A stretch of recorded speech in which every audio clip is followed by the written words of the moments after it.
स्पर्श करणं, त्यांचा स्पर्श सुद्धा विंदाळ मानला जात होता. हे बाबासाहेबांनी भोगलं. माझ्यासारख्या माणसासोबत असा दुर्व्यवहार केला जातो. माझा समाज जो आहे याच्यासोबत काय व्यवहार केला जाईल याची दाहक चटकीची जाणीव बाबासाहेबांच्या उरात होती रे. आणि ती लढाई बाबासाहेबांना लढलेली आहे. बाबासाहेब आंबेडकरांचा विजय असो. बाबासाहेब आंबेडकर की जय म्हणल्यानं काहीच होणार नाही. बाबासाहेब म्हणतात माझा जय जयकार करू नका. माझी जी गोष्ट अपूर्ण राहिलेली आहे ते पूर्ण करण्यासाठी तुम्ही तुमच्या प्राणाची बाजी लावा. आज आम्ही प्राणाची बाजी कुठं लावतो आहे? प्राणाची बाजी कुठं लावत आहोत? डीजेच्या मागे लावून जमणार नाही. प्राणाची बाजी डीजेच्या मागे लावून जमणार नाही.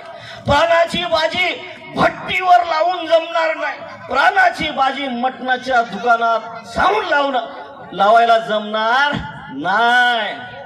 अपूर्ण राहिलेलं कार्य काय पूर्ण करायचं, काय किती अपूर्ण राहिलं किती पूर्ण करायचं याच्यावर चिंतन मनन झालं पाहिजे. याच्यासाठी जयंतीचा कार्यक्रम असतो.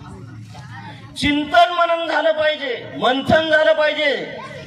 चिंतन मनन मंथन झालं पाहिजे. आणि बाबासाहेबांच्या जयंतीच्या दिवशी आपण संकल्प केला पाहिजे. बाबासाहेबांच्या जयंतीच्या दिवशी आपण संकल्प केला पाहिजे.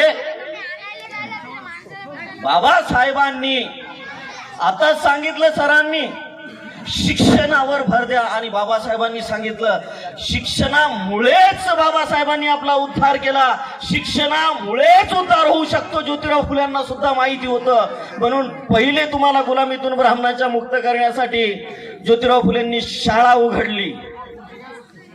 आणि त्या शिक्षणाच्या माध्यमातून बाबासाहेब आंबेडकरांनी सुद्धा पूर्ण विद्वत्ता तुमच्या उद्धारासाठी कल्याणासाठी 40 वर्ष बाबासाहेबांनी दिली. त्याचा परिणाम म्हणून संविधान निर्माण झालं. संविधान म्हणजे काय आहे?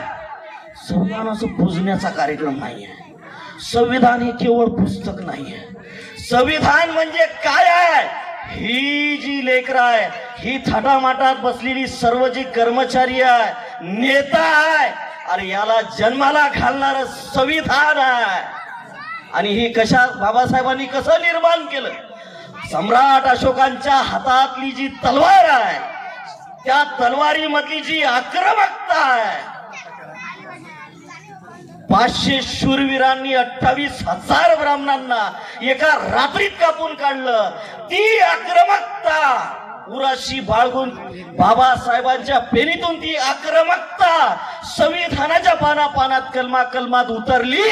अरे म्हणून तुमच्या वाट्याला हे जीणं आलं, ही जिंदगी आली. आणि हे संपवण्यासाठी ब्राह्मण काम करत आहे. हे एवढी आक्रमकता बाबासाहेबांनी उराशी बाळगून लिहिलेलं संविधान आहे. संविधान म्हणजे काय? वाचण्याचा कार्यक्रम नाही आहे. संविधान हे लढाई आहे, लढाई युद्ध आहे. आणि ब्राह्मणवादी व्यवस्थेशी बाबासाहेबांनी पूर्ण विद्वत्ता वापरून लढलेलं हे युद्ध जर आम्हाला आता वर्तमान परिस्थितीमध्ये टिकून ठेवायचं असेल आणि जिंकायचं असेल तर बाबासाहेबांनी सांगितलं शिका, संघटित व्हा, संघर्ष करा. आता संघर्ष करा. शिकले बुद्धिजीवी लोक खूप आहेत. आपल्या बुद्धिजीवी लोक खूप आहेत, कमी नाही बुद्धिजीवी लोकांची, परंतु मिसगाईड झालेली आहे. त्यांना सुद्धा माहित नाही, बुद्धिजीवी लोकांना सुद्धा माहित नाही. संघर्ष करायला सांगितला, पण कोणाविरुद्ध? आज माझा प्रश्न आहे, जयंती बाबासाहेबांची साजरी करतोय, परंतु बाबासाहेबांना अपेक्षित असलेला संघर्ष समाजामध्ये नाही. संघर्षाचा भाव नाही चेहऱ्यावर. संघर्षाचा भाव, संघर्ष करायचा कोणाविरुद्ध माहित नाही. म्हणून कुठेतरी डीजे लावायचा, कंबर हलवायची, अशी नाही हलवता येत, दारू प्यायची. हे मुतोडा पिऊन बाबासाहेबांचं स्वप्न पूर्ण होणार नाही. माझ्या बांधवांनो, ही मी वक्ता नाही, मला भाषण करता येत नाही, पण या लहान लहान मुलांचं भवितव्य अंधारात आहे. ही तळमळ कुठेतरी उराशी बाळगून मी काही गोष्टी मांडण्याचा प्रयत्न करतो. ते समजून घ्या. संघर्ष कोणाच्या विरोधात करायचा आहे? काय तुमचा शत्रू निर्धारित आहे? बाबासाहेबाला अपेक्षित असलेला करायचा आहे, मला करायचा आहे, तुम्हालाही करायचा आहे. कोणाविरुद्ध करायचा? ठरवलं. शत्रू निर्धारित आहे? शत्रू निर्धारित नाही. साथियो, या देशामध्ये आता लढाई होणार आहे. ही लढाई कशा स्वरूपाची असणार आहे?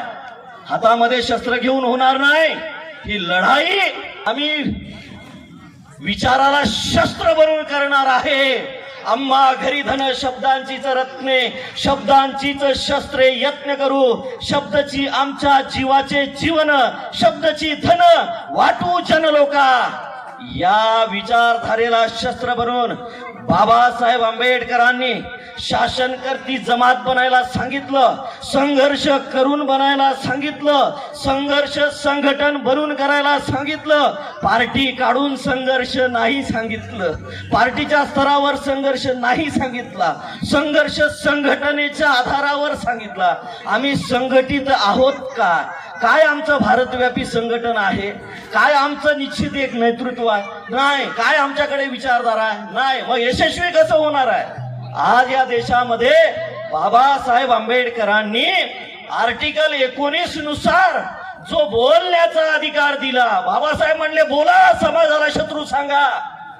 पहिले ब्राह्मणांचा धार्मिक कायदा होता. ब्राह्मणांनी किती अन्याय अत्याचार केला तर ब्राह्मणाचा ब्र शब्द काढता येत नव्हता. बाबासाहेबांनी संविधानाच्या माध्यमातून अधिकार दिला.